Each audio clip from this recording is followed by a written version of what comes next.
Welcome back to This is just Hidden Gems. And here we have Mrs. Gladys Wicker and some of her students from over 50 years ago. Today is a special day because Mr. Michael Huey is a former student of Mrs. Wicker and he hasn't seen her in over 51 and a half years.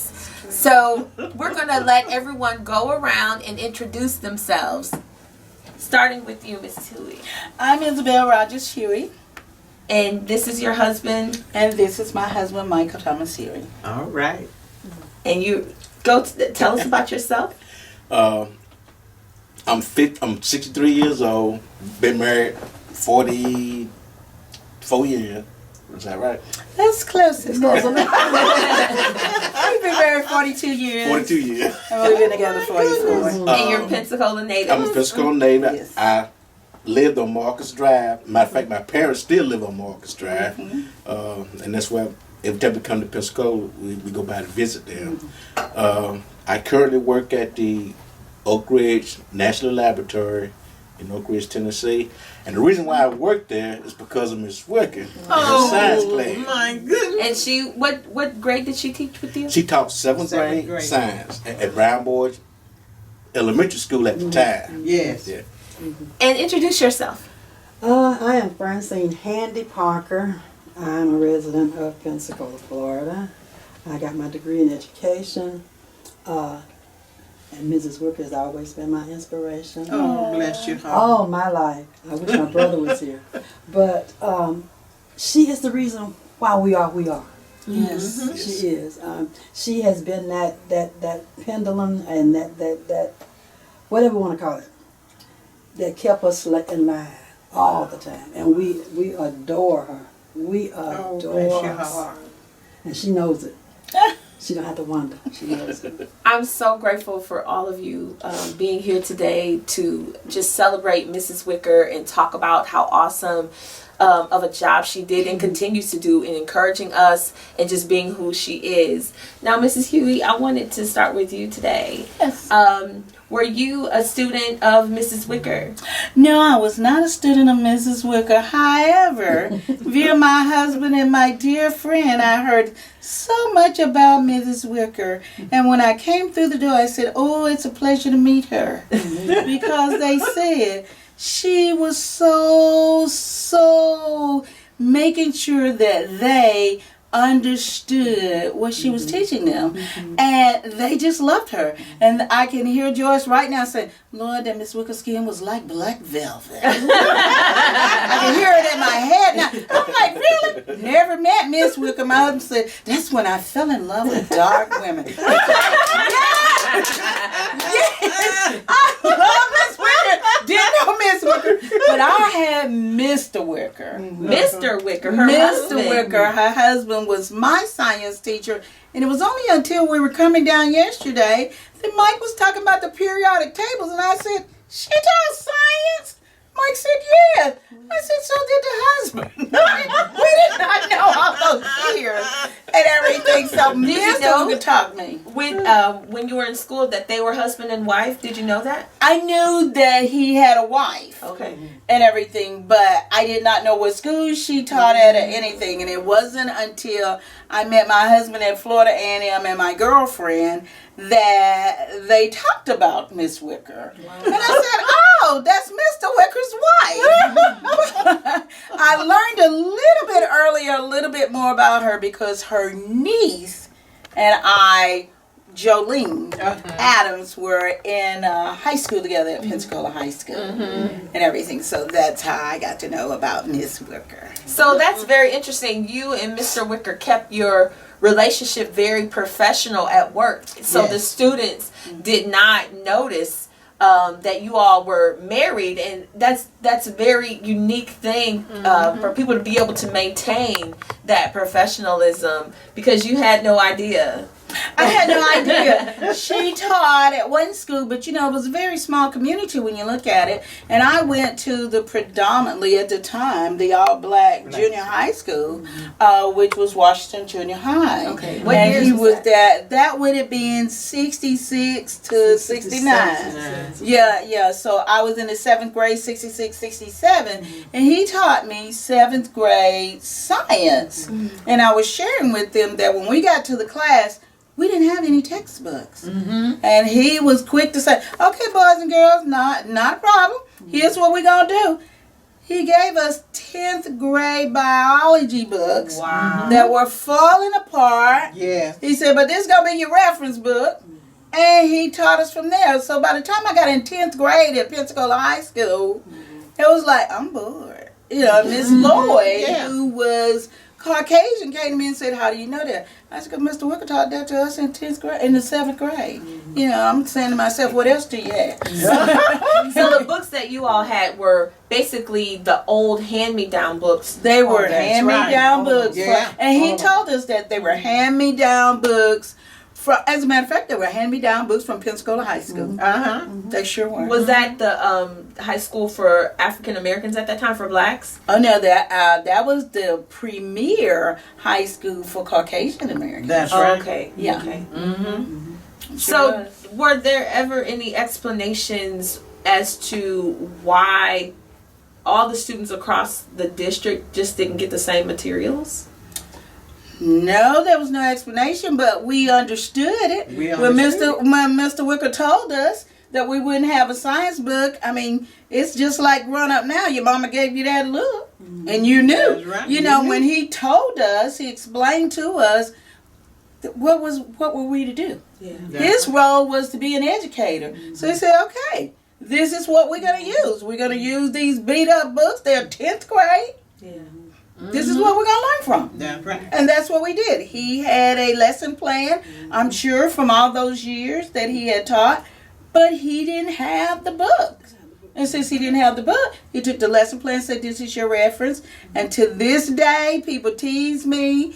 Being in his class, he would just call on you randomly and you better be ready. That's right. He said, so what happens when a plant makes its own food by the sun? Photosynthesis. I was okay.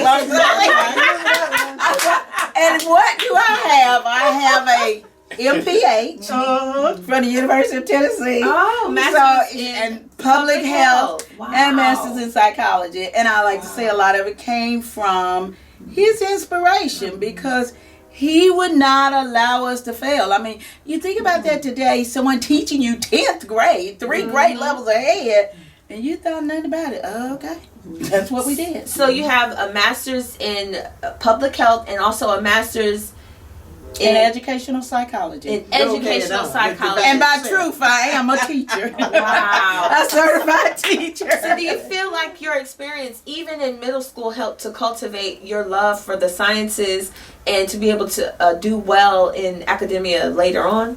Absolutely. Wow.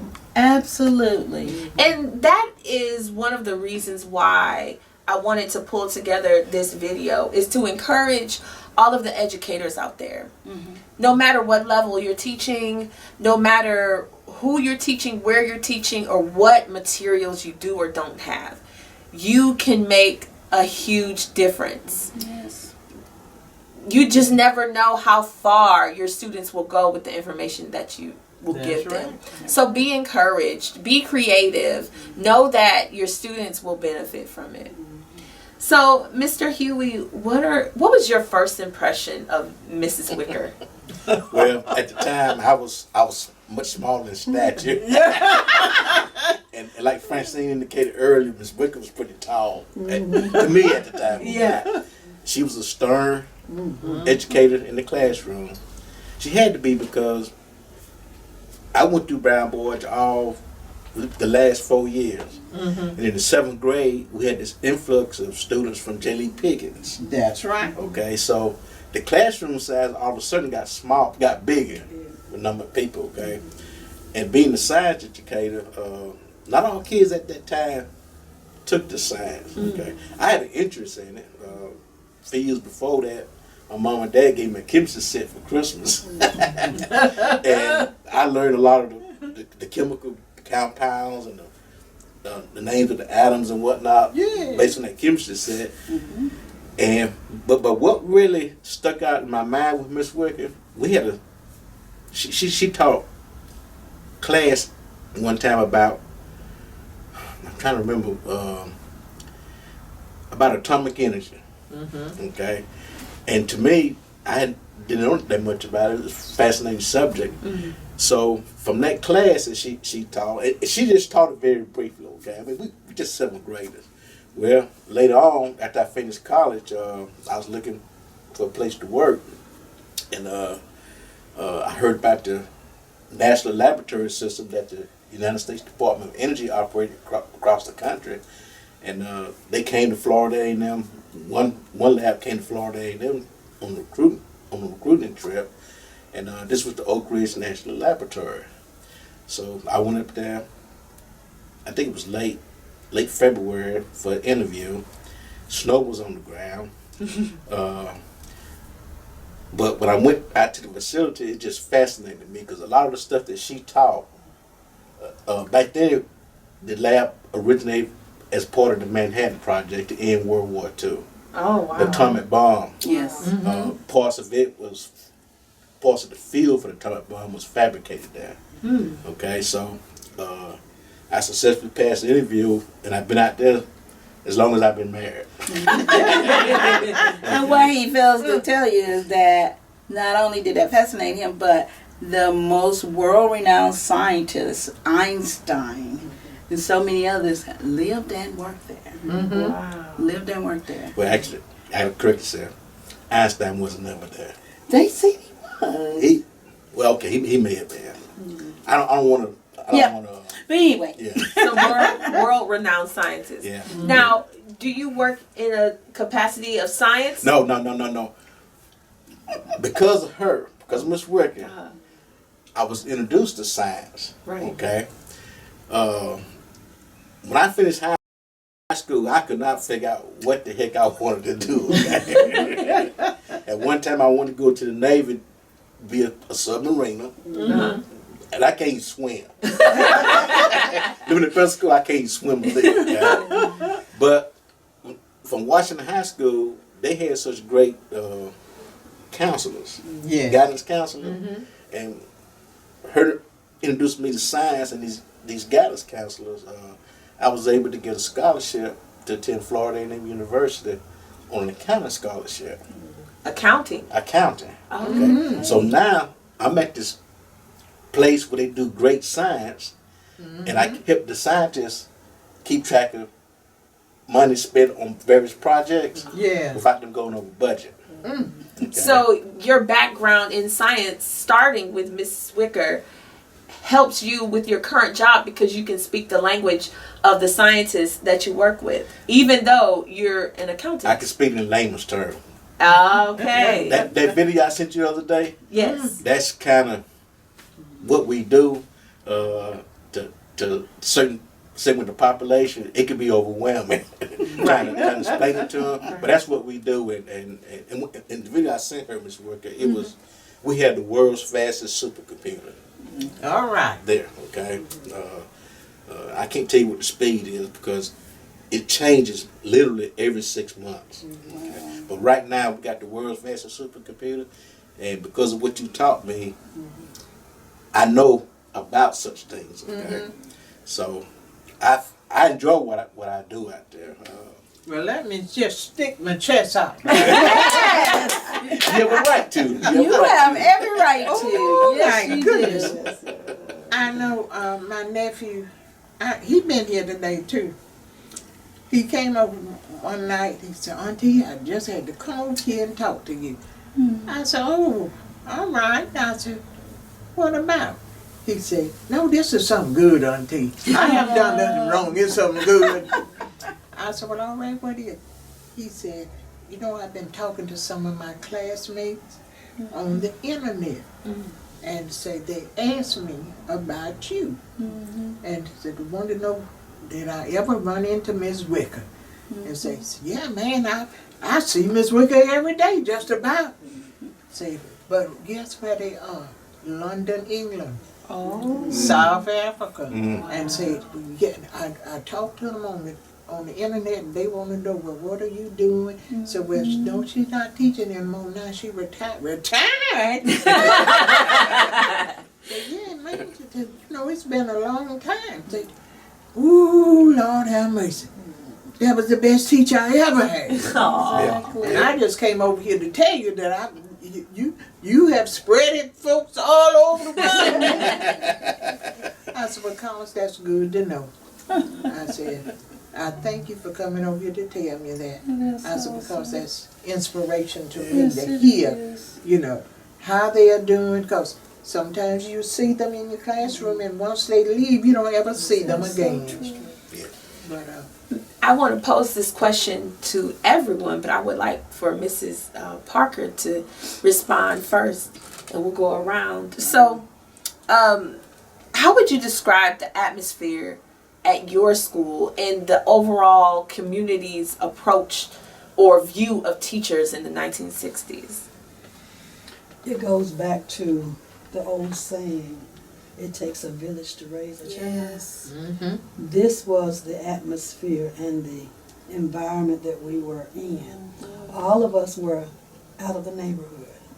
that's right. All of our parents knew the teachers. The teachers knew the parents back in the 60s. And that is an era in which I think we all can appreciate Oh, yes. totally because of the fact that that love and that concern was there. And there was cooperation between the parents as well as with the teachers. And that's how we all felt. I mean, as some say, this was Mama. She taking care of us through the good and the bad. And she didn't, as the old folks said, she didn't pussyfoot around about it. She let you know. And we did ask what she said do. And that's the way the community was at that time. And we could walk the streets and you would see her in the grocery store, or she'll see you somewhere, and if you mess up, the phone call is coming Yes. before you even get to the house. Honey, you ain't had time. So I mean, that was the camaraderie that we had with our teachers, our students, the people, the preachers, and all. We had preachers and everything all in this neighborhood, but they raised us. That's right. I'm serious. I lived on Haynes Street. If my brother and I cut up before we got to Texas Drive, my mama knew it. And she would tell you, give your heart to God, but your bottom belongs to me. There was no explanation That's of anything. true. That's right. You didn't have nothing That's true. to say. Right, Mike? Right. That's Yeah. right. And cut up was the Yeah. word. Oh, yeah. Yeah, that's Oh, good. yeah. We were too scared to cut up. I was We too cried. scared. I was too scared to even cut up in school. You we're not.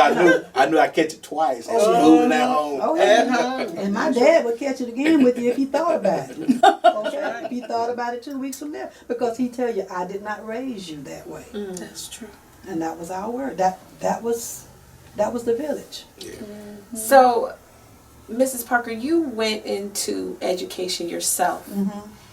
How would you attribute your experience as a student of Mrs. Wicker to your decision to go into teaching?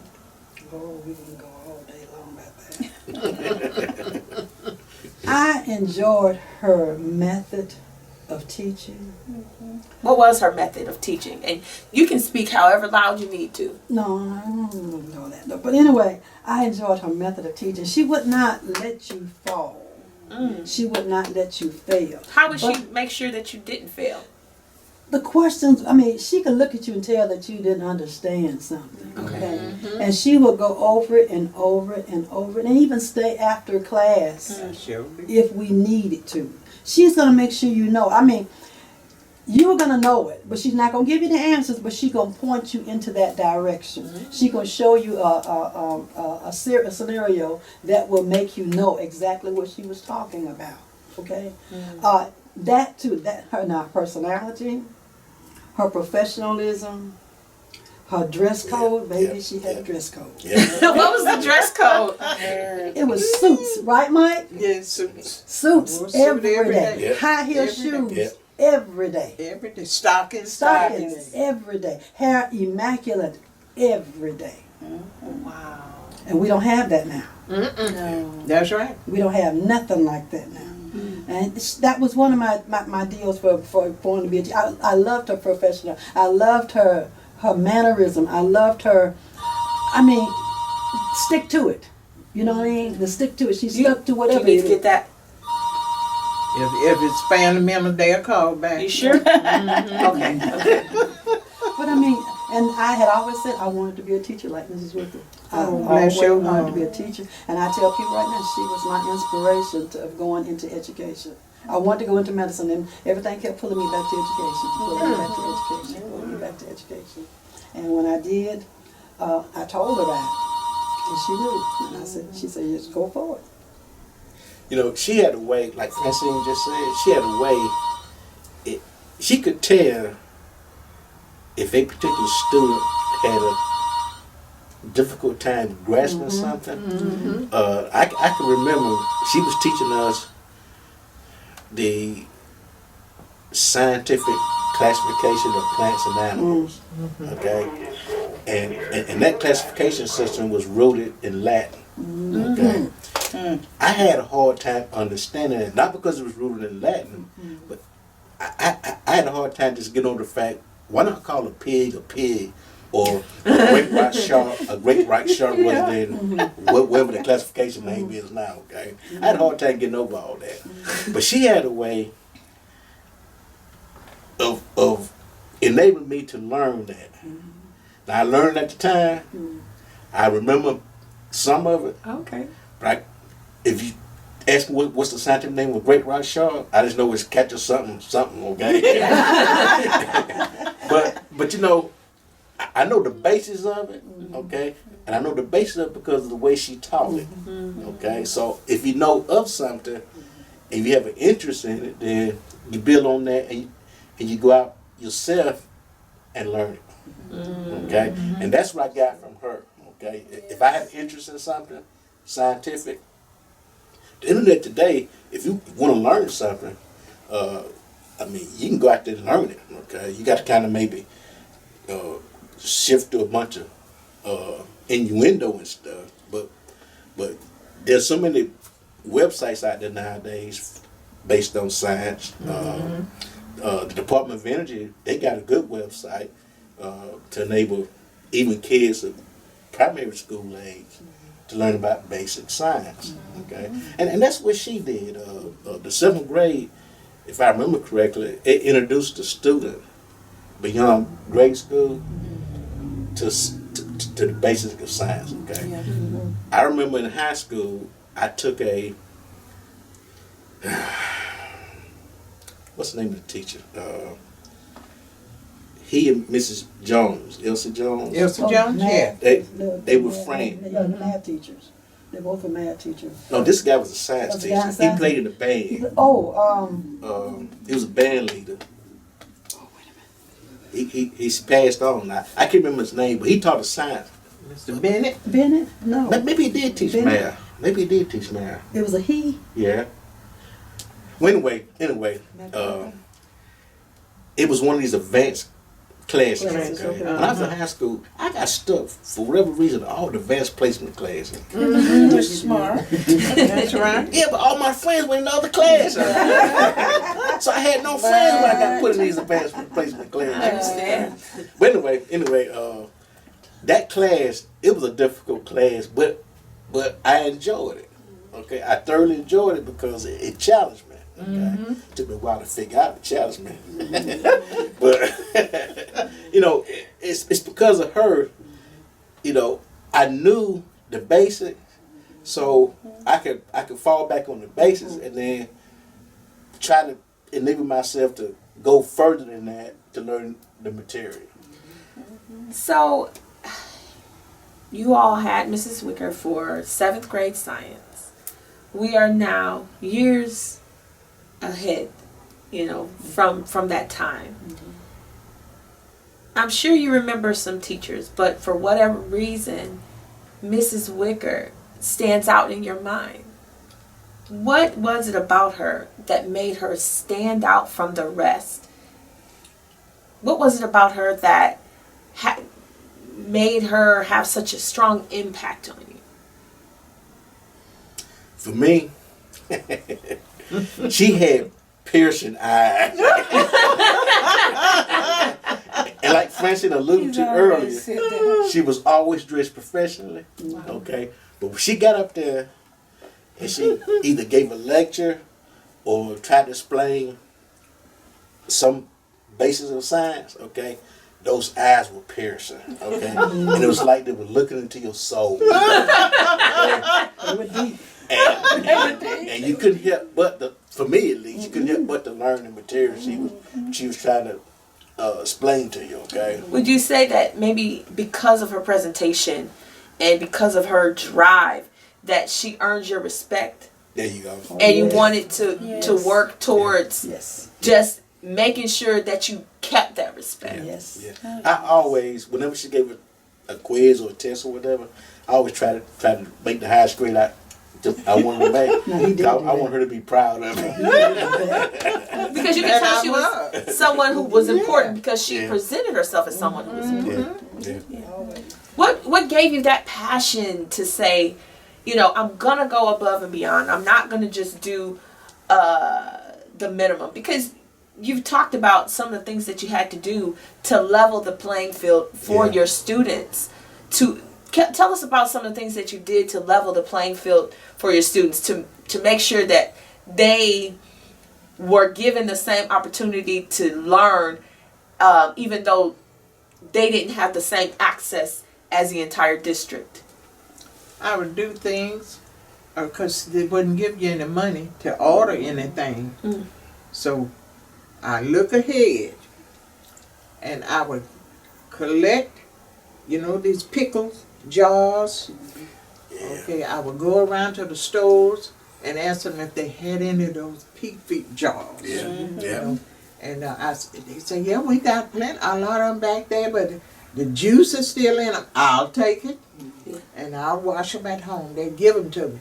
I'd go and ask the people at this church, when you cook those dinners back there to sell dinners on Saturday, don't throw those mayonnaise jars away. I would like to have them. Well, what you gonna do with them? I said, well, I'm gonna use them in my science class. Those big mustard jars, those mayonnaise, salad dressing, and all that, save them for me. We have to wash them. I said, no, I wash them. Just get them. I said, children, go home. If you have little brothers and little sisters where your mother's buying baby food, and if you tell her to save those baby food jars for me, and because we can use those in the science class. Baby food jars? I said, yes, and also baby bottles. You know those glass baby bottles? Save those for me if they don't want them, or if they're dirty, bring them on anyway. I'll wash them. He said, what you gonna do with the baby bottle, Miss Wicker? I said, in your science book, you see that picture where they are measuring stuff in that red cylinder? I said, okay, we don't have any of those. And they won't give me no money to order any. I said, but when I see that baby bottle, look on the outside of it. It's calibrated in cubic centimeters, and that's what we need. About all that. And I said, and we can use them to measure stuff. Oh, and what you gonna do with the baby food jars?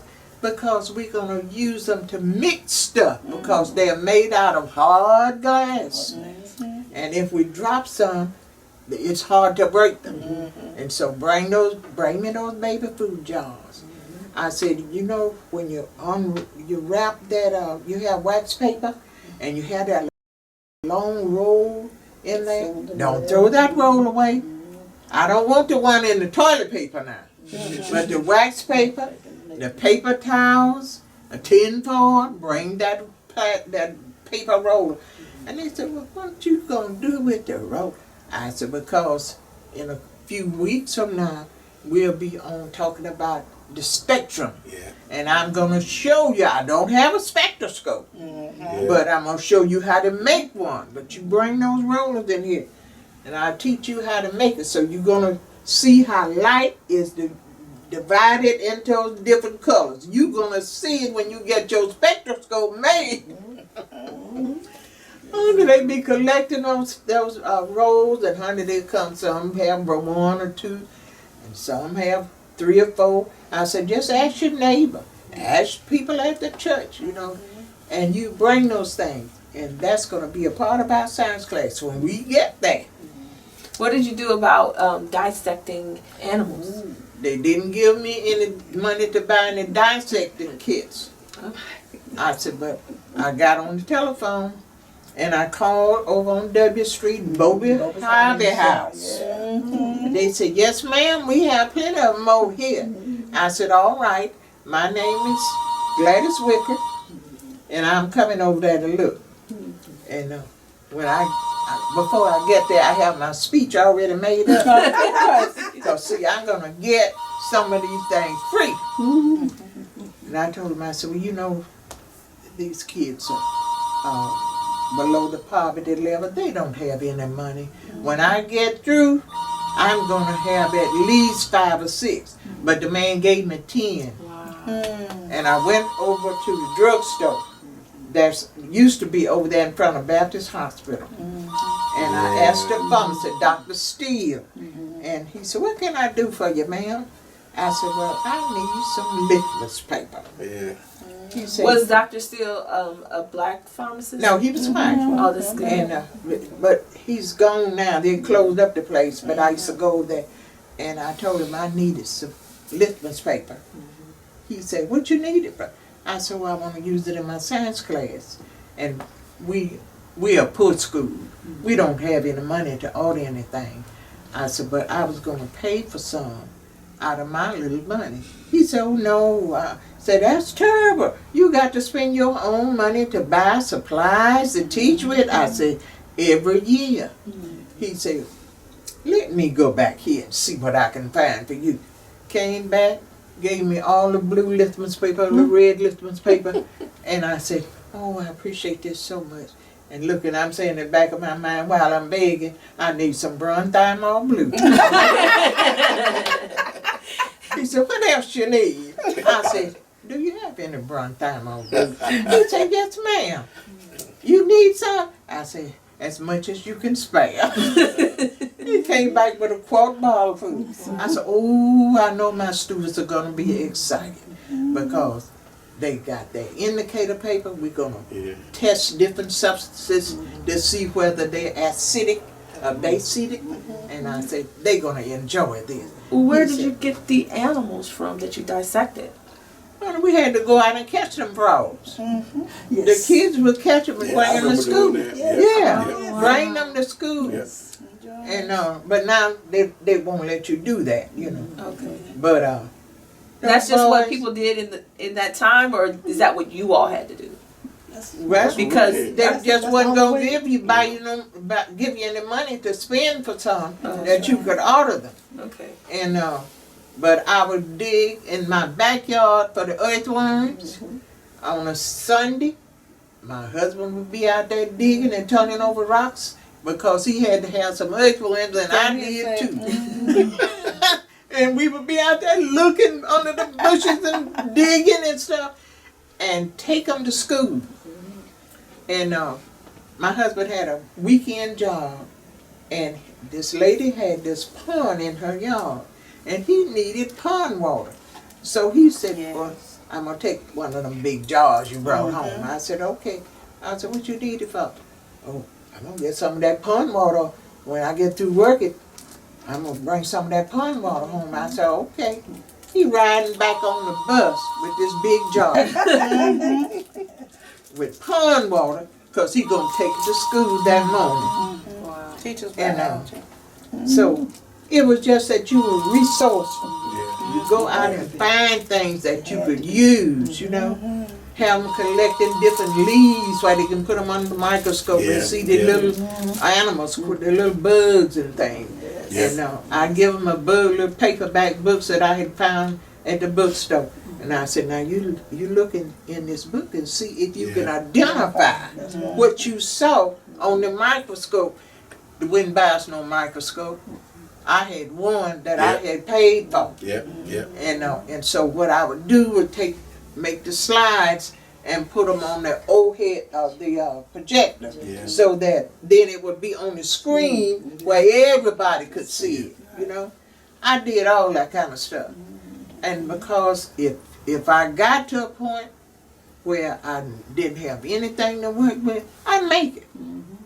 I used to, I went over to Washington High School. I needed some test tube holders, didn't have any. And I went over there, I said, well, I want to talk to the shop teacher. And went in there and talked to him. And he said, yeah, I can make them for you. I said, I did scrap wood. I said, yeah. I said, well, how many do you think you could make? He said, how many do you want? I said, well, I think I could use about 15. He said, well, I'm going to sign this as a project for my shop students. And we're going to make these test tube racks for you. And they told me when to come back. And I came back and he had them ready. And he said, well, I didn't stain them or paint them or anything. I said, don't worry. As long as you got them put together, I take them to school.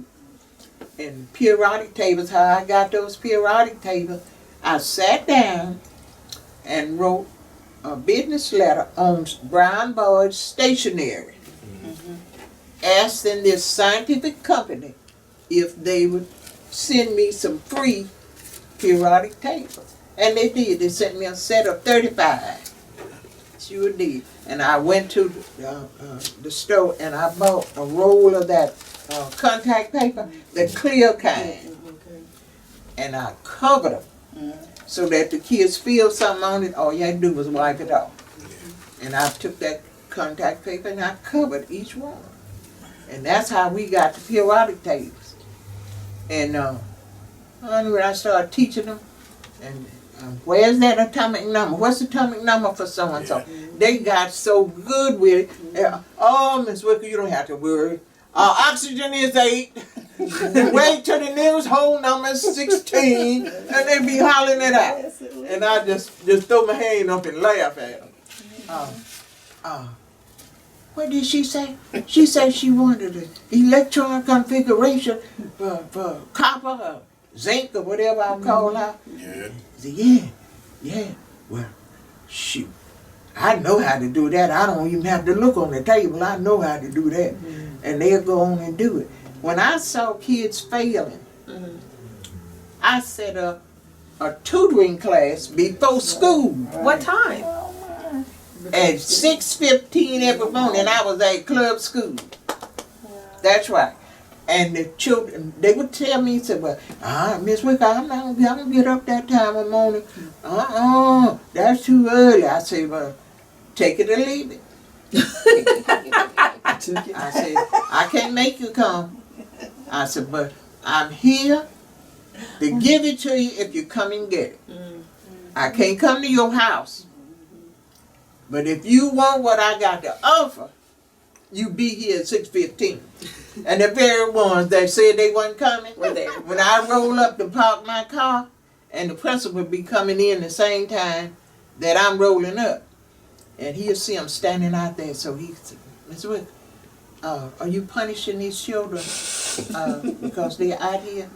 I said, no, I don't punish my children with lessons.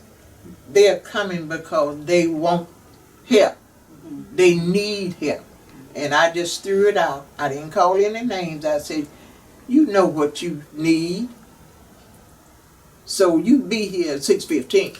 So, I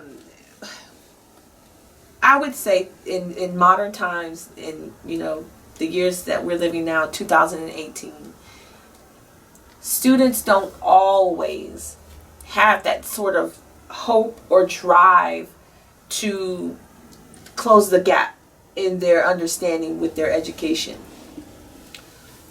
You retired in 1991. And I'd imagine it was a lot different than your first year was 1958. 58. 1958. What would you say is the difference in the student mindset regarding education? And everyone can, jump in here because I'm sure you have children and family, and you were an educator until when did you retire, Mrs.? 2005. 2005. And so you taught for 26 years. 26 years. And so you have some experience on, that side of being an educator. So what do you all think is missing? The kids don't have the drive to go out. They're looking for you to just bring it all to them. And this is the part that where Ms. Wicker, she put it out there for you. If you want to learn it, you're going to learn it. But our children don't have the drive to put forth that extra effort to study, to go and investigate, to use their own ingenuity to find the answers. That's my biggest problem with them. And they're so pacified with the computers that we have now that they'll Google everything they have to get. They won't investigate. And when we had to go to the library. We had study sessions with each other.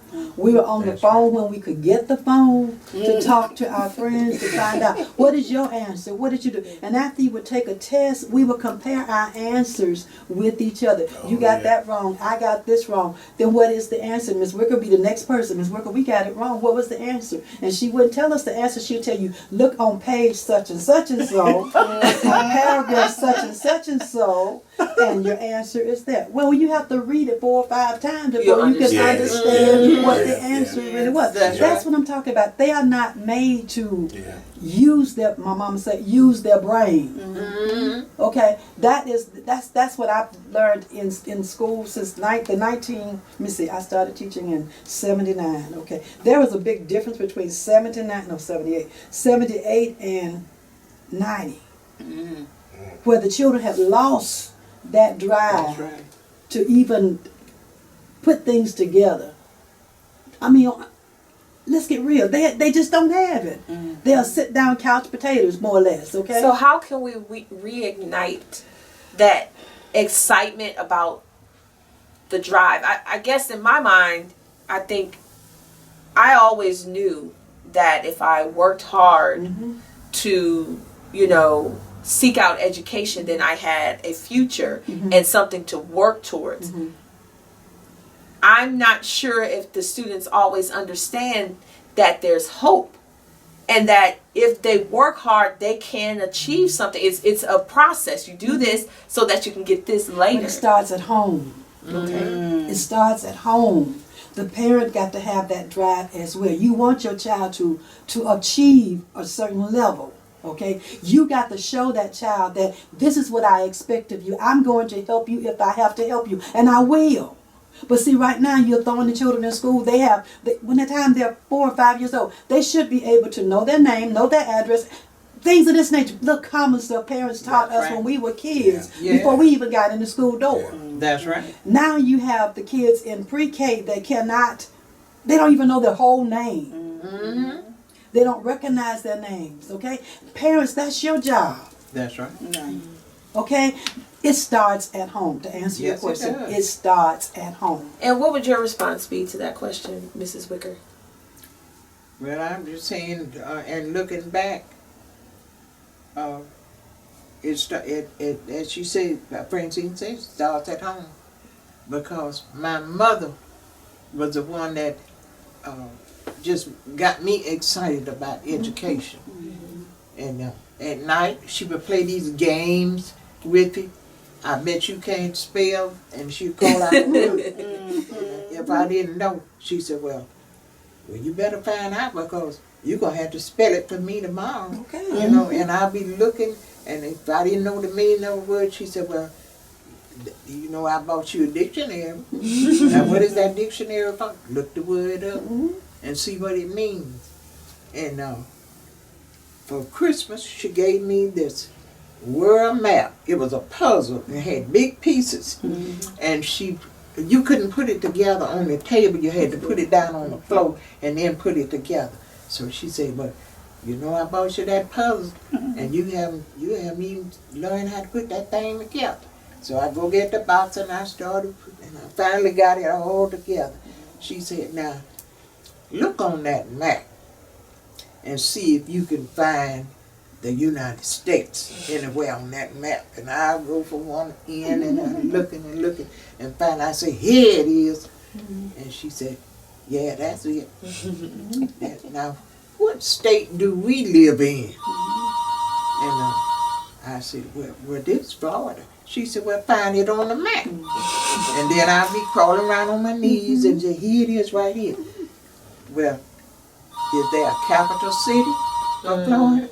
Oh, yeah. Let me see how to say it. It's a long word. Start with a T. And I tat. And she said, yeah, Tallahassee. She said, I said, yeah, that's it. Tallahassee. I remember that, Tallahassee. It's a long word, Mother. And she said, well, the state of Mississippi is a big word too. And said, find that state, Mississippi. And I'll be looking and I'll finally find it. She said, what is the capital? I said, Jackson, Mississippi, Jackson. And she would play this game with me all the time. And then I got good at it. And I started playing it with my sisters and brothers, you know. And they started coming to me, asking me stuff. And I was good at math. So, hey Ray, look at this problem and see if you could find out what it is I'm doing wrong. Because I looked in the back of the book and they had the answer, but their answer wasn't the same as the one I got. I said, but I wouldn't tell them the answer. I said, well, what did you do first? I found the least common denominator. I thought I had that right, but when I went on with the rest of it, but my answer was different from what they had in the back of the book. I said, well, it's something that you didn't do. Well, I can't think of nothing. But did you reduce it to its lowest term? No, I didn't do that. I said, well, try that. And he tried it. And he said, yeah, I got it now. Yeah, my answer came out the same way that they had in the one they had in the book. I said, all right, whenever you have a problem, and you check it step by step, and if you find something wrong, it's somewhere, something you left off or something that you didn't do. And you try every step. And then you go back and check the answer they gave. And I would do that. And those kids start coming to me, and I would take their toys and teach a lesson. I said, These were your bring me siblings. those checkers over here. Your brothers and sisters. Bring those checkers to me, those dominoes, what you play with all the time. And I teach addition and subtraction and multiplication. Now, if you've got 15 dominoes down here, well, if I took away 10 of them, what would you have left? See, they got to figure out, and they be down there counting them and everything. Oh, yeah, I had 15, and I took 10 of them away. So what do I have left now? Count them. I say, now that's good, you're counting. But if you learned how to subtract in your head, you could get through faster, and you won't make mistakes. So you're gonna learn to use your mind to think. So And I just play those games without having, years ago when you bought a soda pop, it was in a bottle and had the cap. And I would have them saving the caps because I would use the caps to teach multiplication, subtraction with those children that night. But see, to them it was just a game. Right. So with your teaching style, would you say that it was asking questions to kind of get their mind to think as well as using games and things like that? Yes. So I just want to thank you all for tuning in to Hidden Gems, and we'll be right back. But one day, it was in the spring of the year, I was at club school, and it was an empty room, across the hall from my room. So I went over and I lit the window up. I said, oh, it's such a beautiful day. And I could get this cross breeze. And it was nice because we didn't have no air conditioning. And nice and cool, you know. And I'm sitting there, standing there looking out on 12th Avenue. And I looked over across on the other corner, and there was a huge, big old house over there. And they called it Scotland Yard. Oh, yeah. It's not there anymore. It's not that anymore. They tore it down. And I'm standing there like this looking out the window over there at Scotland Yard. And I started having flashbacks. I said, Lord, look where you brought me from. Because I used to work over there at Scotland Yard in the kitchen cooking. And I was 19 years old. And I was living on the west side, and I had to catch the bus, get a transfer to be to work over there to cook breakfast at 6 o'clock. And I said, Lord, look where you brought me from. From being over there in Scotland Yard cooking. And now I'm over here looking out the window at Club Middle School with a master's degree behind my name. What a blessing. Yes. What a blessing. Yes. And see, when we were integrated then, well, every summer, I wouldn't stay in Pensacola. I started looking for money. And I went to the... You mean grants? Yeah, grant money. Yes, ma'am. And I got on the telephone and I talked to the operator and told her that I wanted the telephone number to the National Science Foundation in Washington, D.C. because I'm going to see if I can get some money. The operator said, all right, ma'am. And she gave me that number and I called them. And they answered, and I told them who I was, where I was calling from, and why I was calling, because I wanted to go back to school to update my skills. And I wanted to know what they had to offer me. The lady went to telling me stuff, and she said, well, I tell you what, I can do better than that. She said, Ms. Rickard, I'm going to send you a packet with all this stuff that you want. And said, what I'm going to do, said we're going to send you a little booklet, and it has every university that gets money from us. And you can take that information and pick out what you want.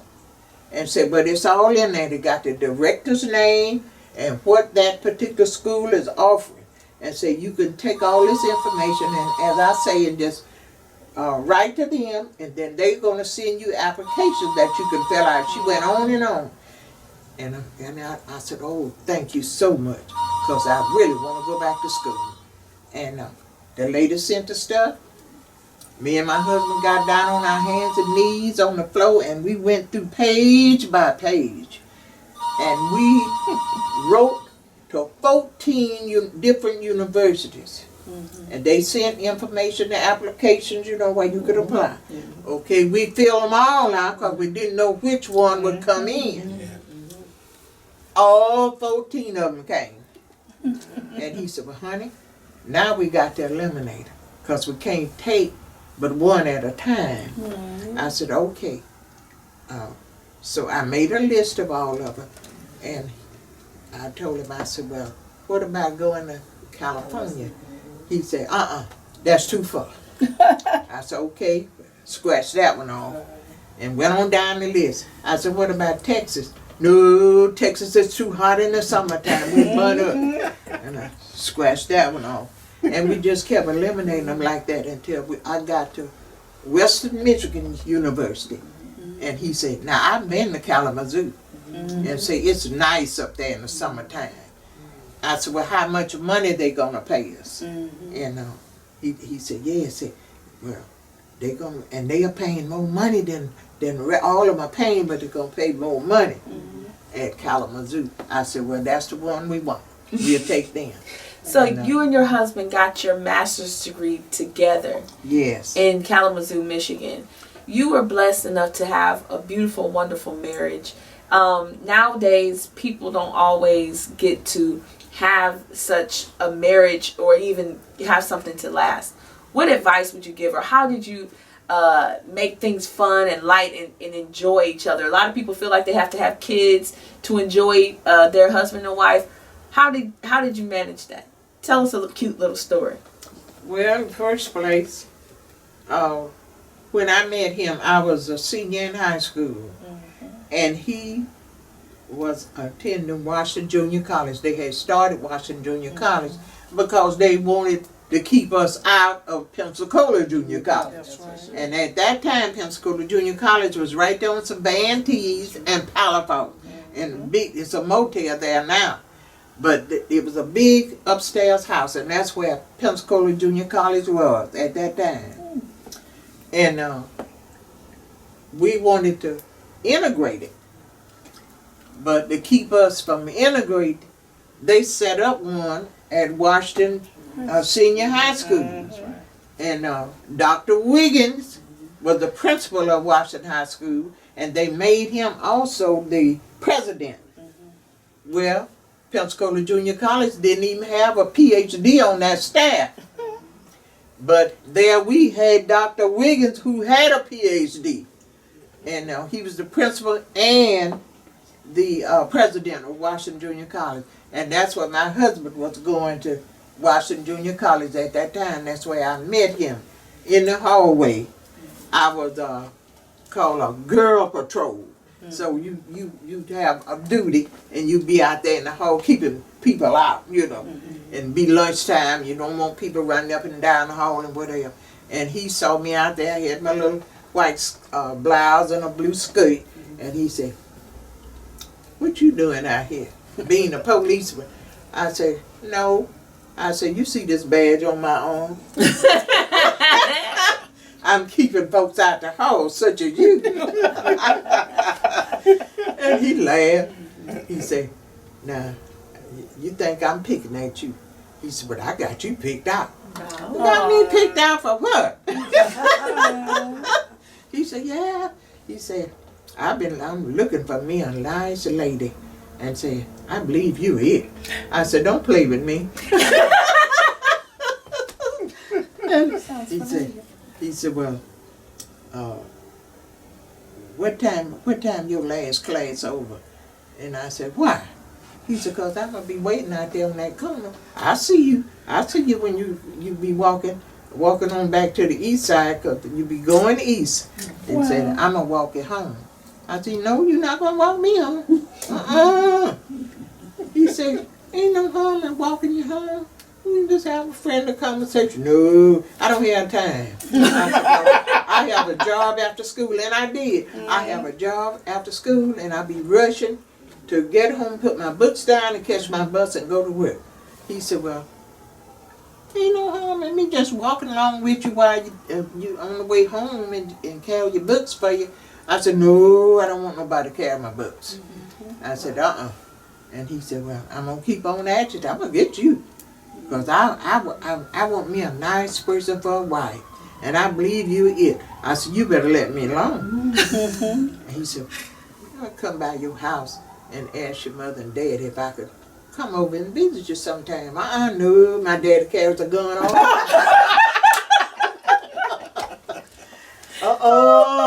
You don't want to tangle with my dad. No. And he said, Said, "I talked to the other guys who live over there near you, and they told me that your daddy carries a gun all the time." And I said, "Well, he does. He carries a gun." I said, "He does."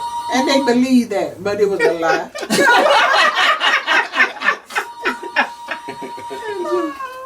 But he just kept at me all the time. And so finally, I agreed for him to come on over to the house. And I had told my dad that he was coming. I said, because he would run him away from there. Yeah. And he started coming over. He's very polite. And at a certain time at night, you had to go. That's And I true. said, "You're not going to sit up there now until 12 o'clock. And, Oh, no. you had to go a certain time of night." And I said, if you hear my daddy getting up, walking through the living room and say, it's time to go. And he said, okay, I'll remember that. And that's the way it started. Then, from then on, he asked their permission if, you know, he could come over and take me to the movie. Well, see, I didn't get off on a Saturday until 4 o'clock. But by the time I caught the bus and got home, it'll be after 5. And he asked my dad if he could take me to the movie. And he said, yes, but, you know, I don't want Gladys to be out and walking her home or nothing after 12 o'clock. So now, when you see that movie one time, don't stay there to see it the second time. You bring her home. He said, yes, sir. And that's the way he did. The movie was over. And we walk on back home. Didn't nobody have no car then. And we go to the movie. And then from there, we start going to church at night because all black churches at that time had night service. Yes, they did. And Mama Throughout would make, the week? Or On on Sunday? Sunday on night. Sunday, on a Sunday night. And so you would go to church with 6 your o'clock. boyfriend. They had what they called Baptist Training Like Union. BTU. and BTU. BTU. BTU. You would go to BTU on a That's Sunday right. evening. And that's how your little boyfriend would come and take you to BTU. And after BTU was over, you bring your daughter home. You know, and that's the way things was. But you were gonna respect that dad and that mama. Yes, sir. And certain time, honey, if you didn't see all that movie, you had to get out of there and bring you home. And we kept that up. And when I graduated from Washington High School, I went on off to college. And while I was gone, they drafted him in the military. And I said, oh, well, when I get home, he gonna be gone. I said, well, that's all right. I said, I'll find somebody else, you know, we going to the movie and whatever. Well, I did, but I liked him better than I did the other guy. You know, so he would write to me and tell me, and he told me when basic training was over, you know, he'd have some days to come home, and which he did. And he took me to meet his mother was living then. He took me to meet her and meet this sister who's still alive. And then they were very friendly people, and I enjoyed meeting. And I just would go there with him, and I just felt like they was people that I had known for years, you know, the way they treated me. His mother was so nice and everything. And then that went on. When I would go back to college, I would write him, tell him when I was coming home, and sometimes he would come to Montgomery to see me.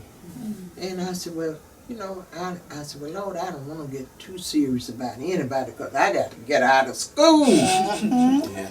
And I told him, I said, well, you know, you talking about marriage, you want a wife. I said, I'm not ready to get married right now. I got to get out of school. He said, well, I do want you for a wife. Wow. And he said, but I'm willing to wait until you graduate. And then whatever comes up then, we'll decide. Okay, I graduated and came home. And my mother and daddy, because I was home, they're going to take off and go to Detroit on a vacation. And so I would become the house, head of the house, you know, right. Take care of the children. And those kids would mind me just whatever I said. That's what they did. And he came over there and he was telling me about he was in love with me and he wanted me for a wife and all this. And he said, well, I want to talk to your dad. I said, well, they not here. They on vacation. He said, well, all right. But, you know, if you would agree, we could just take on off and go on and get married while they gone. And I said, wait a minute. I said, Lord have mercy. Hell is going to break here. It was a secret. And so we talked and talked. Mother, they were going to be gone 2 weeks. He said, I get my friend, has a car, and he has his girlfriend and me and you, and we'll go to Mississippi and get married. And when Why'd you have to do it in Mississippi? you didn't have no waiting period. See, around here you had to wait. You had to wait so many days and all that. So I said, well, okay. He got him. And I said, now, he said, we're going to leave and we're going to Mississippi to get married and come right on back to Pensacola. And I said, okay. Went on and I picked out my dress. I had this dress, was beige and gold. I paid $5 for my dress, 50 cents for the gloves, and 75 cents for the hat. I went to the outlet store and bought it. And I put it down in one of these big bags, you know, like you going to the beach. I had it all packed in there. And I said, well, when we get to Mississippi, I'll change clothes in the courthouse bathroom. And when we got there, I went in there and changed and everything. And we got married in Pascagoula. All right, we got back in the car, coming back to Pensacola. When we got to Mobile, he said, honey, we want to find a greasy spoon, which they call a little black cafe. We found a greasy spoon and we'll get us something to eat. I said, all right. And we found one. And I got green peas and okra and a piece of cornbread and some stew meat. That was the honeymoon dinner. and we coming on back to Pensacola. He said, honey, how much money do we have left? I said $1.65. But that's all we had left. We done got married. And I said, Lord, to myself, I said, now, am I going crazy? I done got married and we don't have, where we gonna live? And all. I said, I'm coming to my senses now. I said, oh Lord, have mercy, mother and them ain't home, and I got to tell them all this when they get. I said, we got back to Pensacola. He was working at night at a restaurant, and I said, now, he got to go to work when we get back to Pensacola. And I said, well, he got to go to work. And I said, oh my Lord. Well, the next oldest girl, she could cook and do all the things that I could do. And she was doing this while I was going sneaking off to get married. And I said, well, Lord have mercy. Well, I didn't tell the children. They was glad to see me when I got home. Because I told them when I was leaving, because I had this big beach bag, I was going to the beach.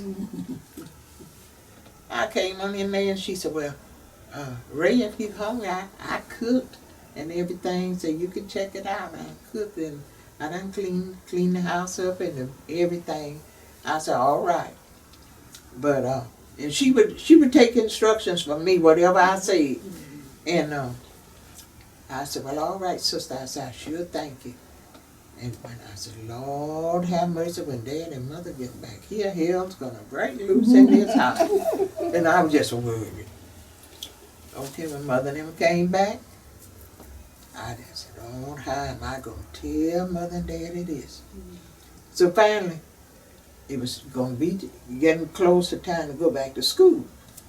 And I said, now I got to tell Mother and Daddy this, then I got to leave and go back to school. Lord have mercy. So I talked to him. I told him, I said, well, we need to tell Mother and Daddy. He said, oh, Lord, I don't mind your mama, but your daddy, Lord have mercy. I said, well, ain't nothing they can do about it now, because we married. He said, yeah, that's true. So he came over there that afternoon, and we sat and we told Mother. And Mother said, well, that is so nice. And she was so calm about it and everything. She said, that is wonderful. So, but, you know, she wants to finish school. He said, yes, ma'am, I know. And he said, well, I'll help her. And she said, well, don't y'all go nowhere, because you know it's time for her dad to come home. And y'all got to face him. We said, yeah, we know. And finally Daddy got there. And look, and I'm saying, oh, Jesus. And our Mother said, she called him Sport. Said, Sport, the children have something to tell you. He said, all right. He sat down, and my dad worked for the railroad, so he had this jumper and the red handkerchief around his neck, you know, and the cap made just like the jumper that he wore. He put his hand behind that bib on the overalls. And, all right, I'm ready to listen. What y'all want to tell me? And he said, and Bob said, well, Dad, said, we just wanted to tell you that we are married. Looked at you what? I said, oh, Jesus. He said, me and Ray said, we've gotten married, Dad. He said, but I'm waiting for you to come home so we could tell you that we were married. And said, I know Ray wants to finish school. That was your nickname, right? Uh-huh. And said, she wants to finish school, and I'm willing to stay home and work and help her. And when she gets out of school and come home and get a job, say, I already have 2 years of college, and I'm planning on using my GI Bill to go back and get my other 2 years. Mm-hmm. And Dad said, well, son, so you have good ideas. Said, now let me tell you something. If you and my daughter can't get along, she always have a home here. So you just bring her on home to me if y'all can't get along. Said, but it's a two-way street.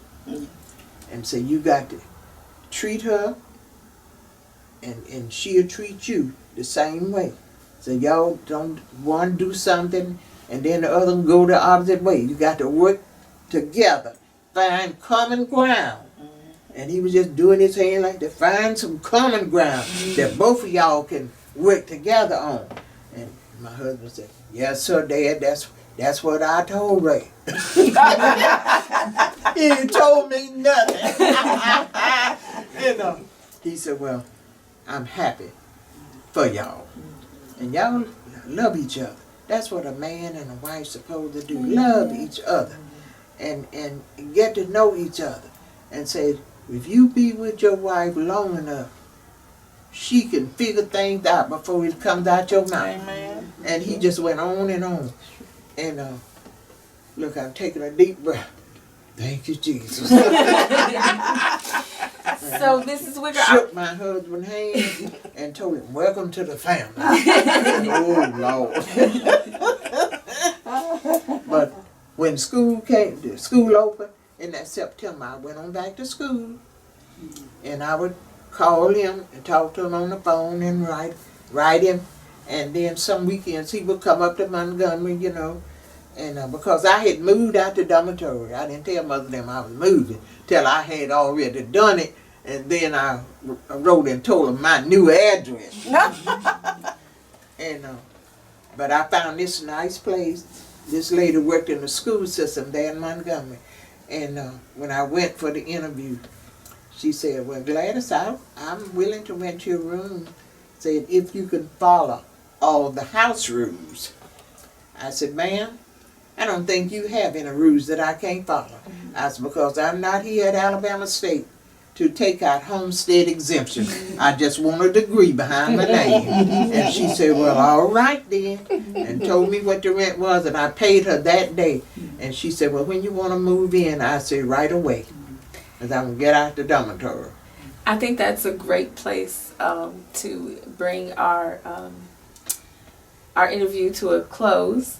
I want to ask each of you to just, what would you want Mrs. Wicker to know? What would you want her to know about how you feel about her or what she's meant to you? Just a quick something that you wanted to share with her regarding her impact on your life.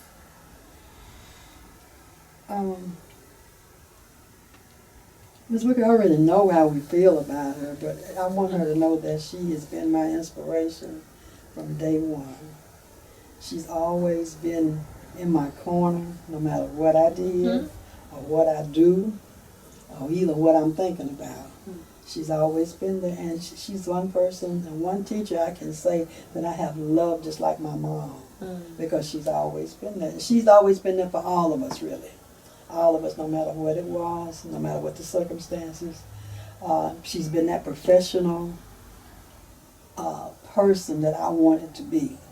And I strive hard to follow her steps. They're big steps, though, but I try hard to follow her steps in the educational field. And we have some beautiful memories that we can all recall from time to time. But you are my inspiration. I tell her that all the time. She knows it. I tell her every time I see her, I say, you are my inspiration. And the reason why I went into education in the first place. Because and education wasn't what I wanted to go to, but I just thought that if I could be just like her, I could just be a little bit just like her, I think it'll be all as well. Wow. And we love you. Oh, that's so sweet. I mean it. Yeah. Yeah. But this is the joy of my life. Mm. For you all to be here, I'm telling you, because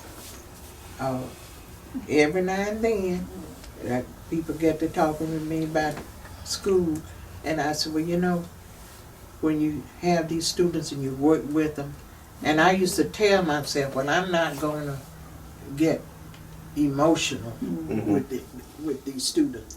I fall in love with them, you know, and I just be so concerned about them. I said, I'm going to stop it. And then next year I get a new bunch, and I start doing the same. Mr. Huey, what would you want Mrs. Wicker to know? Well, I had not talked to Miss Wicker in 51 and a half years, okay, since 7th grade. So we don't have that kind of relationship like Francine has with her. But, okay, having said all that, my wife knows how I feel about Miss Wicker, because I would tell her about Miss Wicker, okay? When I was in the 7th grade, I was a year younger than most students in her class, okay? So I was kind of awe-stricken by her, okay? But I was just developing a love for science at that time, and when she came along and started teaching us about it, you know, I liked it. Okay, I liked it. I didn't like it enough to pursue it, but I liked it enough to where I remained interested in it. Okay, and just having a teacher of her stature for me was an inspiration. Okay, the night you called me, I had just got home from work, and it was just a typical, you know, Friday at work, typical weekend at work. Nothing high, nothing low, okay? But when you said that you were calling to talk about Miss Wicker, it just blew my mind, okay? Because I had not seen or talked to her in all that time, okay? So when you start talking to her about it, the memories just came gushing, okay? Just came gushing. And how old are you now, Mr. I'm 63 years old right now. Wow. The one memory I have of her that sticks in my mind, and we talked about this with the textbook thing, you know, to a 7th grader, all that's transparent to us, okay? At least it was at that time, okay? Yeah. None of us really knew what the adults at that time period, particularly the teachers, had to go through to teach us, okay? Yeah, you kind of look at your parents, and you kind of had an idea what the parents went through, but you didn't know what the teachers went through, okay?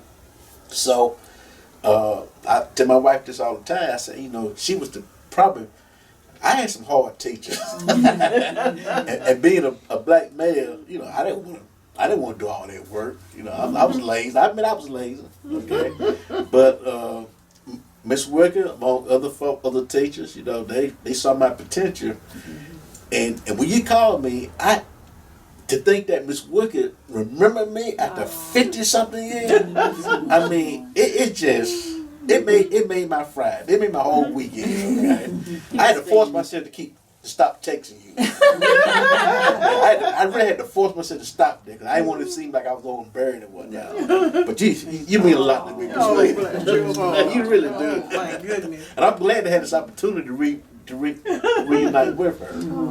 Okay. Tears of joy. Yeah. Yeah, beautiful. Oh, they well, are. you have brought so much joy to me this afternoon, I'm telling you.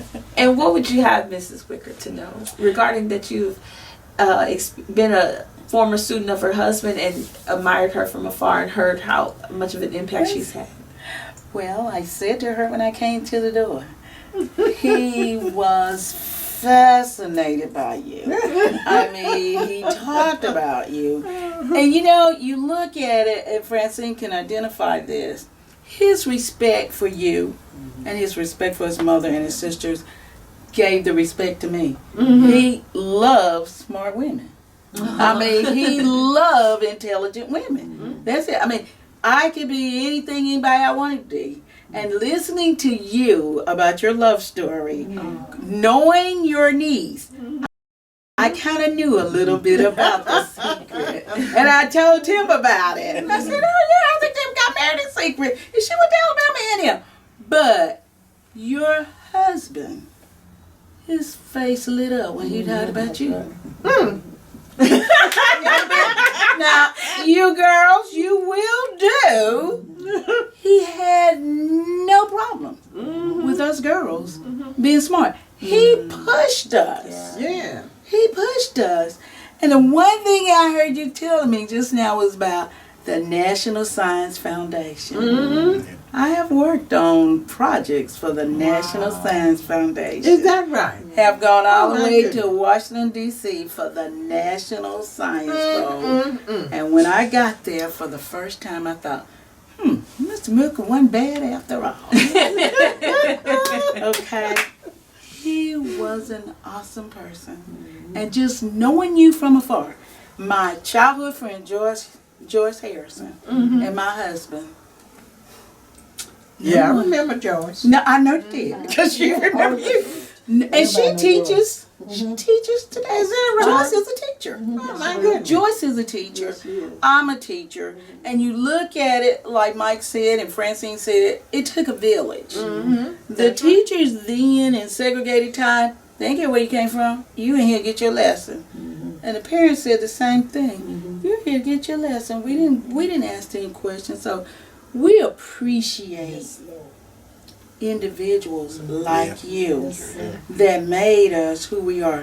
When I went to Pensacola High School, remember how they tracked kids? Yeah, yeah. Your husband kind of told us as it was coming along, we would be tracked. We were put in the lowest tier. Didn't matter how intelligent we were, That's we right. were put in the lowest tier. But you know, God always got a greater plan. Yes. Those teachers, when I got to Pensacola High School, I remember Miss Lloyd asked me, how come you know this? I'm bored. I learned that 7th grade. You know, I'm saying to myself, what else you got? You know, Yeah. I was that bored.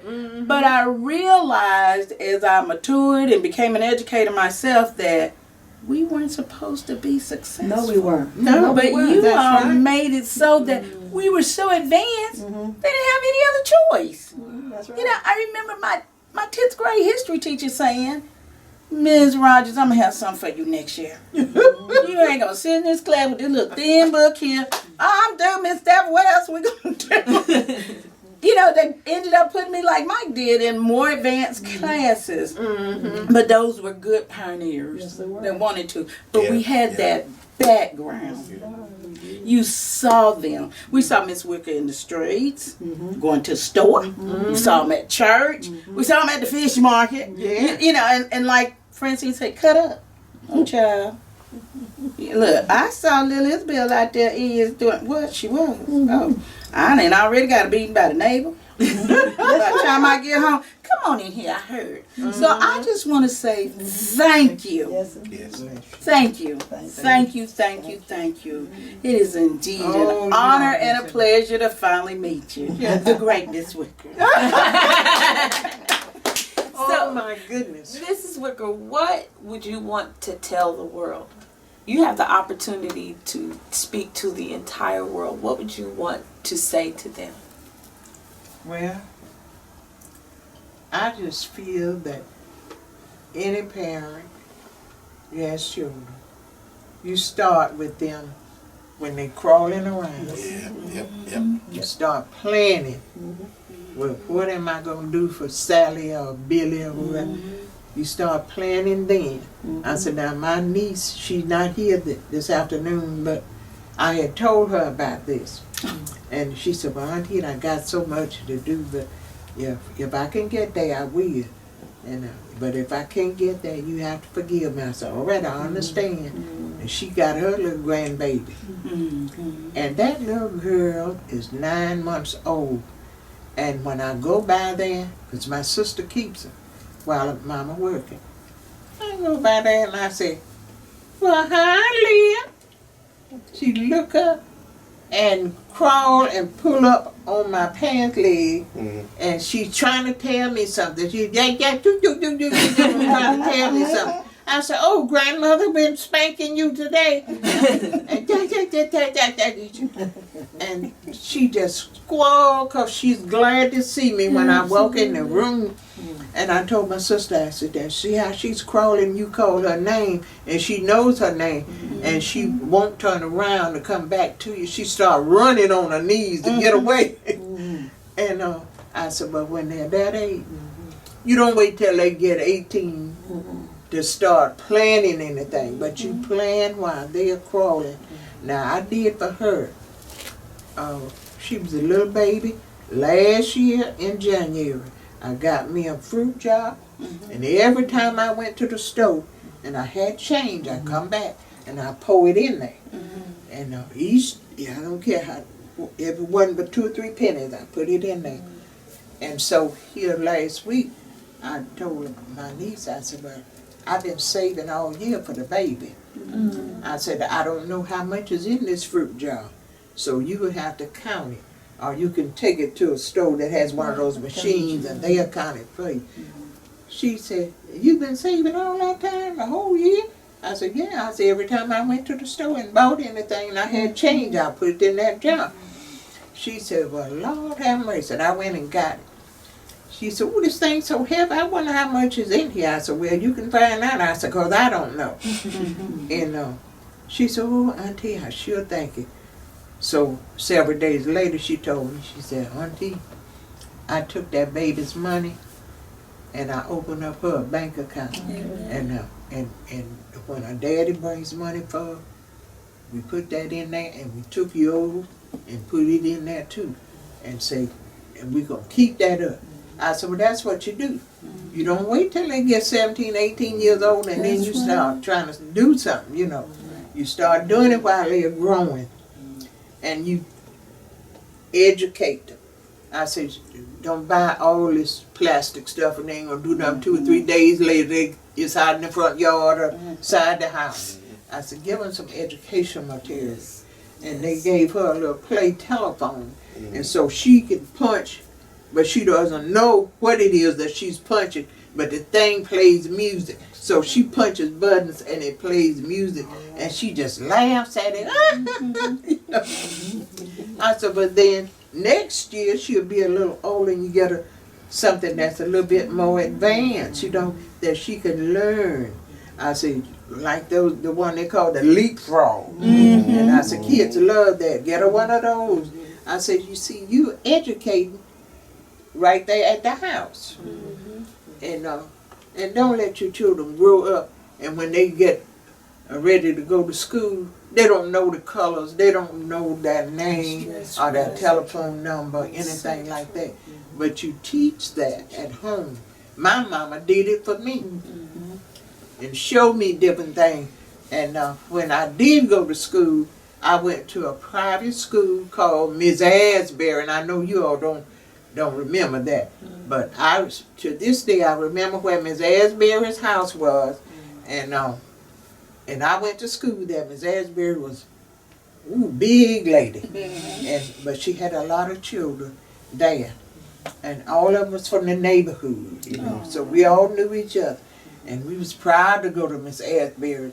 And I remember my daddy would take this old big pencil and carve the little dents around the pencil, put a string on it, and I would wear that around my neck, and the other children would too. And we had these tablets, we call them cornbread paper. Cornbread paper. Yes, Yeah, and I had What one of was those tablets. cornbread paper? It just rough. Rough and it had- paper. Yeah, real rough. I guess you would call it recycled paper today. That's what it was. That's really what it was. Yeah. Yeah. And I What had was it this made out of? cornbread tablet. Just paper bits. It wasn't nothing smooth. It was kind of rough yellow. paper. It was rough. Where'd you rough. get it from? You bought it at the store. Oh, you bought it Yes, from- grocery store. Mm-hmm. The tablet. And I had that tablet, and my mother would print my name on the front of it, you know. And I would go with my little tablet up on my arm, my pencil around my neck, and you know, then parents didn't send you to school looking any kind of way. Right. No. And have my little socks, and I had thick hair, and mother would have this big bow right up here. And I used to hate that bow. But Those girls did. I want to take it off so bad. Ooh, I want to pull that thing off. I hated it.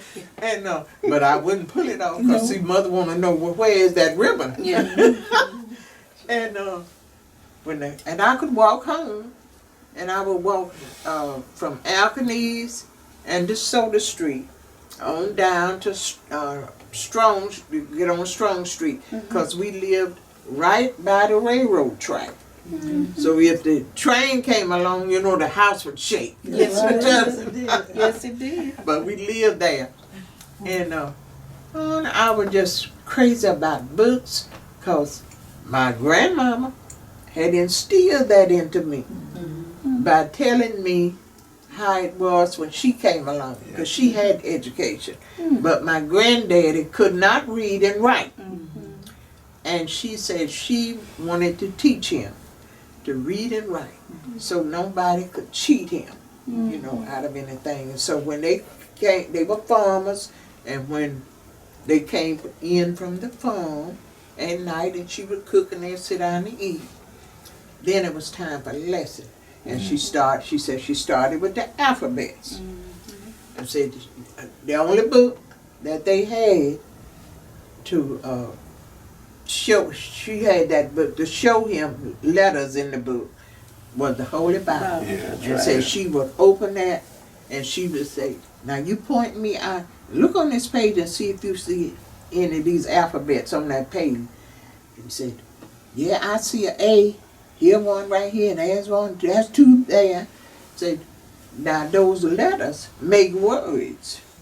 And put them together, they're going to make words. Said some words with just two letters, some with 3, 4, and on up. But she said she kept working on him till he learned those alphabets. And then from that, learn words. And from that, they put words together and make sentences. And taught him how to write his name. And said when he learned how to write his name, he was so excited. Said, but every night, that's what they did.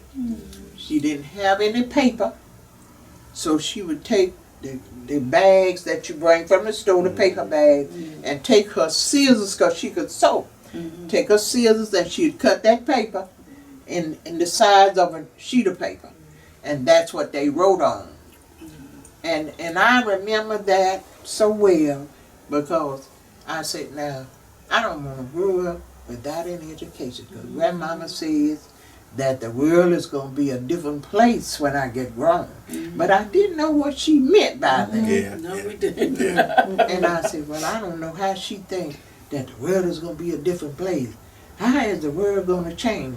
But then when I got older, I said, now I understand it. I understand it. And she tell me all the time, baby, get an education.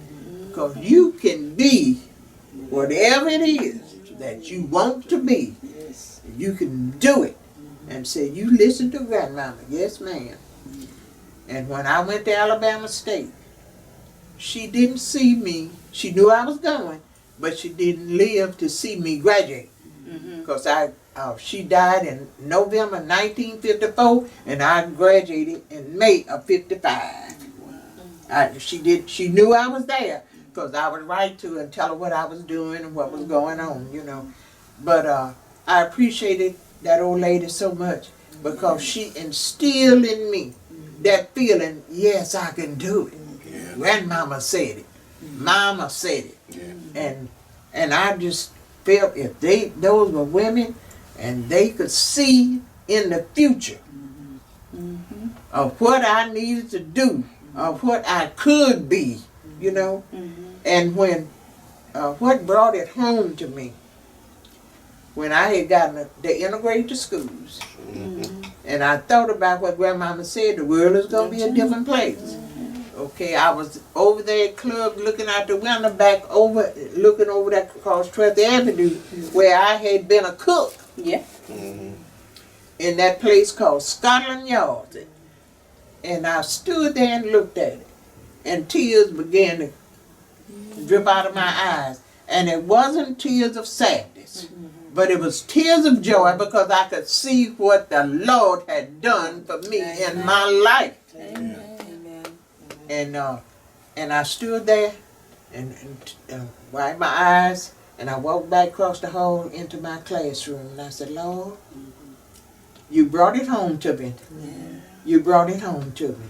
And I said, I've always tried to be a person that my parents could be proud of. And when my father died, we made a schedule before he died so that every night one of us would be at the house so that we could help Mother out. And so when he passed away, all of them gathered, you know, they went to the funeral home and made their arrangements and everything. Well, then that left my mother and my brother living in the house together because my brother was a disabled veteran. And I said, Lord, this is so hard. And my husband was sick at the same time that my dad was sick. And Dad passed away. Well, I was dealing with my husband. I was trying to work, and it was hard. And so when my husband passed 3 years later, I took care of everything because we had sat down and talked about it. And he said, well, honey, said all of my folks die early, and say, you gonna be the longest liver. I said, Bob, please. He said, I'm just trying to, you know, prepare you. Because if you're gonna be the longest liver, because all of your folks live. They live 90s and 100 and over 100. He said, you're gonna be the longest because you got that longevity. He went on and on. And I said, Bob, please. Get off of this. Yeah. No, but I'm just trying to tell you, baby. I said, well, okay, I appreciate it. And 3 years later, I was doing the same thing for my husband that I had done for my dad. And I prayed and asked the Lord for strength. And I got in my little gray car, and I drove that car around full of sadness, you know. But I made those arrangements. And Jolene, your friend, she came to the house and she said, Auntie, whatever it is that you need help to do, say, I'm willing. I said, all right. I was doing the program, and she said, well, I can do that. I said, well, okay. And I told her what I wanted and everything, and she typed it up. I said, now I'm going to take it to the printer. Now, your husband passed away shortly after his retirement. How shortly? Yes. We retired together in June of 91, and August of 91, he was gone. Wow. So that was a really tough. It was very hard. Yeah. Because, see, we had planned what we were going to do after retirement, you know. And so we didn't get a chance to do any of that. Well, Mrs. Wicker, you are definitely a survivor, an inspiration, Yes. and a great woman to look up to. I just want to say thank you again Bless you. for allowing me to capture these special moments, these wonderful stories, capture your life. And thank you all for coming and allowing me This has been to such a joy. record this interaction I can't say I thank you enough. I'm just grateful. You guys were just awesome to come and do this with me. So thank you so much. And thank you all for tuning in to Hidden Gems. And we'll see you next time.